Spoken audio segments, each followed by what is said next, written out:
In today's video, I'm going to teach you how to know if someone blocked you on LinkedIn. If you've ever wondered why someone seems to have vanished from your professional network, it may be due to blocking on LinkedIn. Let's explore the telltale signs and guide you through the process. First, to begin, open your web browser and head over to LinkedIn by typing linkedin.com into your address bar. Once you're there, you'll need to log into your account. You can do this by signing in with Google or Microsoft, or by using your registered email address and password. It's important to remember your login credentials to ensure a smooth entry into your account. For those who have enhanced security measures, LinkedIn might prompt you for two-factor authentication. If you've activated this feature, you'll be asked to verify your account. Simply enter the code sent to your phone number to proceed. Now that you're logged in, let's talk about the signs that might indicate someone has blocked you. The first and most obvious sign is that you can no longer access the person's profile. If someone has blocked you, their profile is effectively hidden from you.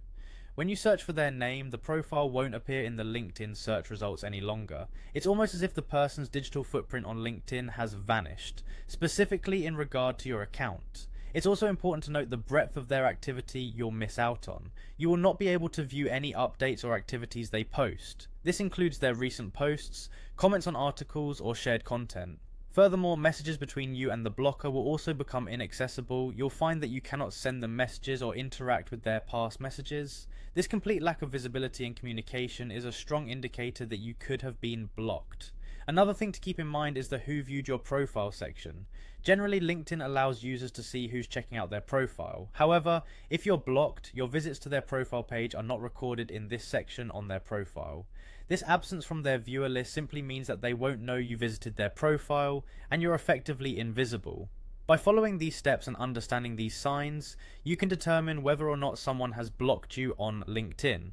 Keep in mind, these actions are features designed by LinkedIn to respect privacy and control over one's professional network. That wraps up today's guide. We hope it has been helpful and provided the insights you are seeking. Thank you for joining us, and be sure to check out our other videos for more useful tips and guides on managing your digital presence.